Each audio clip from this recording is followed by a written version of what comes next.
Ya, hari ini kami laporan ke Polda Jawa Tengah atas mandat Ketua Umum Dewan Pengurus Pusat bernama Bang Andi Syafrani. Kami diminta untuk melaporkan dugaan tindak pidana berkaitan dengan pertama itu penggunaan dokumen palsu atau surat palsu yang digunakan dalam rangka untuk menyelenggarakan Munas APSI. Padahal sebelumnya sudah terselenggara Munaslup di Surabaya dan sudah terpilih Ketua Umum bernama Andi Syafrani dan Sekretaris Jenderal Sulaisi Abdul Razak, Bendahara Amrullah, pengawas Pak Andreas. Kemudian kami juga sudah direstui oleh Kementerian Hukum dan sudah keluar surat keputusan dari Kementerian Hukum melalui Administrasi Hukum Umum. Selain itu, salah satu pendiri APSI dan salah satu pembuat pencipta logo APSI juga telah menyerahkan hak ciptanya kepada APSI yang diketuai oleh Andi Syafrani dan kantornya di Jakarta, sehingga begitu salah satu pendiri APSI yang sekaligus sebagai pembuat logo APSI itu menerima surat untuk menghadiri kegiatan Munas, kemudian disampaikan pada kami di pengurus DPP, sehingga kami nilai bahwa surat itu palsu karena di dalamnya disebutkan Dr. Sutrisno sebagai Ketua Umum DPP APSI yang mau menyelenggarakan Munas.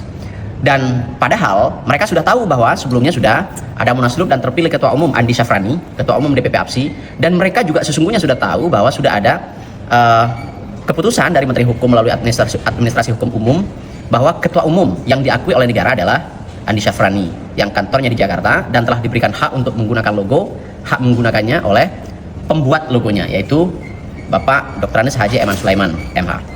Nah, karena mereka dugaannya menggunakan surat palsu itulah yang menyebabkan kerugian bagi kami, karena ternyata status Ketua Umum yang itu sesungguhnya adalah klaim dari Dr. Sutrisno itu juga menyebabkan kerugian karena banyak anggota-anggota APSI di daerah yang mengirim sejumlah uang untuk perpanjangan kartu tanda pengenal advokat, karena banyak advokat yang sudah berakhir kartunya di akhir tahun 2025, sehingga mereka sudah ngirim, kayak misalnya di Jogja ngirim, Aceh ngirim, kemudian Gorontalo, ada sebagian Jawa Timur. Jadi banyak sekali uang yang masuk ke sana, sehingga itu menyebabkan kerugian bagi kami. Oleh karena itu kami laporkan itu ke Polda Jawa Tengah. Itu yang pertama, dugaan tindak pidana yang pertama. Dugaan tindak pidana yang kedua itu sesungguhnya berkaitan dengan dugaan pembajakan organisasi. Pembajakan ini bahasa yang kita bisa temukan di dalam Undang-Undang Hak Cipta.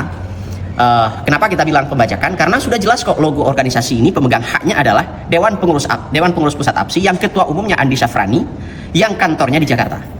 Bukan APSI versi Dr. Sutrisno yang dia mengklaim dirinya sebagai ketua umum, tetapi dalam pegelaran Munas yang digelar oleh Dr. Sutrisno dan kawan-kawan itu, mereka menggunakan logo APSI yang sama persis dengan logo kami, menggunakan nama Asosiasi Pengacara Syariah Indonesia, padahal mereka tahu bahwa hak eksklusif, hak cipta itu sudah diserahkan kepada APSI. Oleh karena itu penggunaan yang menimbulkan keuntungan bagi mereka, termasuk tadi mendapatkan keuntungan dari menerima banyak sekali pendapatan dari perpanjangan kartu advokat, itu bagi kami adalah pembajakan organisasi yang ancaman pidananya sungguhnya adalah 10 tahun.